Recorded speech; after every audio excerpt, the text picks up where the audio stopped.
사구체 신염 이해하기. 콩팥의 기능과 사구체 신염. 콩팥의 중요한 기능은 혈액을 걸러서 소변을 만들어내는 것인데, 소변을 통하여 우리 몸에 불필요한 노폐물과 수분을 배출하고 있습니다. 사구체는 작은 실타래처럼 꽈리를 틀고 있는 콩팥의 모세혈관을 보호막 주머니가 감싸고 있는 구조를 하고 있으며, 마치 정수기의 필터처럼 콩팥에서 혈액의 여분의 수분과 노폐물 등을 걸러내는 역할을 담당합니다.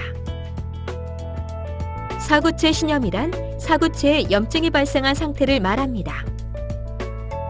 정수기의 필터가 망가지면 걸러야 할 물질들이 새어나가는 것처럼, 사구체 신염이 발생하면 혈액 속에 남아있어야 할 단백질들이 소변으로 빠져나가 단백뇨가 발생합니다.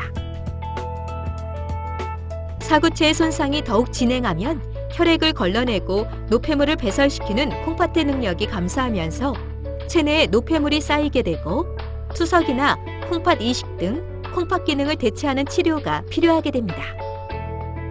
사구체 신염의 발생 기전.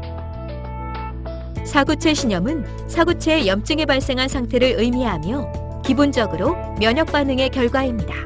다시 말하면 외부에서 침입한 병균 등으로부터 우리 몸을 방어하기 위해 존재하는 면역 체계가 콩팥을 스스로 공격하여 발생하는 염증 반응의 결과입니다. 사구체 신염의 증상.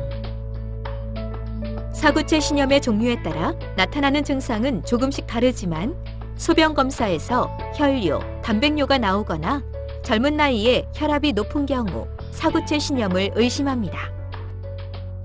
단백뇨 정량 검사를 통하여 하루 500mg 이상의 단백뇨가 확인되면 신장내과 전문의의 진료를 받으셔야 합니다. 일부 사구체 신염은 단백뇨의 양이 아주 많아서 하지 부종과 저알부민 혈증이 발생하는데, 이를 신증후군이라고 합니다. 신증후군에서는 다양한 합병증이 발생하기 쉽기 때문에 바로 전문의 진료를 받으셔야 합니다. 일부 사구체 신염은 급격히 진행하여 몇 주 이내에 비가역적인 콩팥 손상이 발생할 수 있습니다.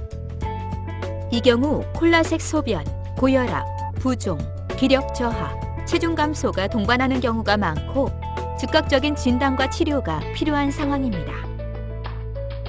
사구체 신염의 진단.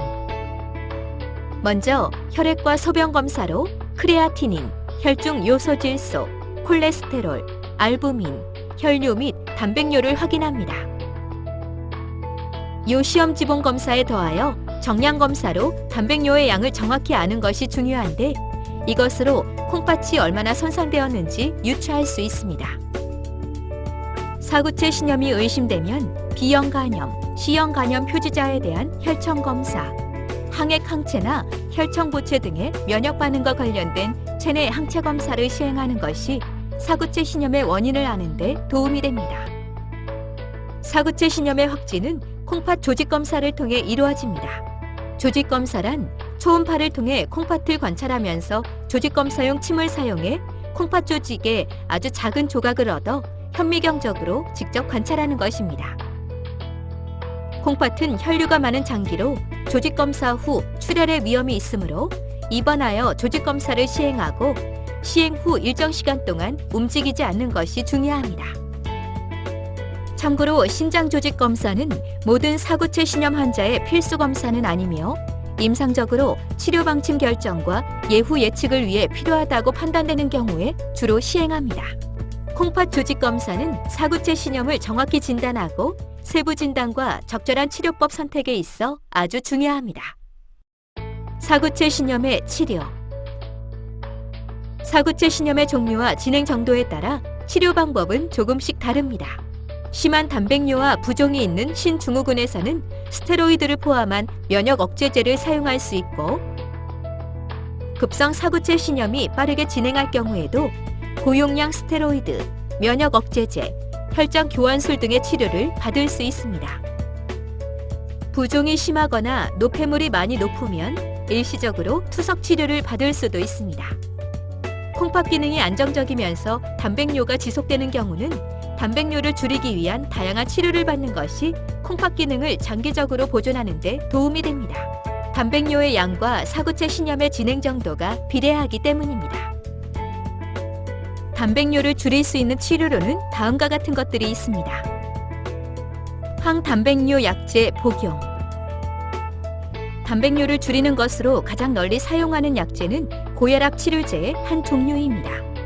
이 약제는 사구체 내부로 들어가는 동맥을 수축시키고 사구체에서 빠져나오는 동맥을 확장시킴으로써 사구체 내의 압력을 줄여주고, 이는 단백뇨 감소 효과로 연결됩니다.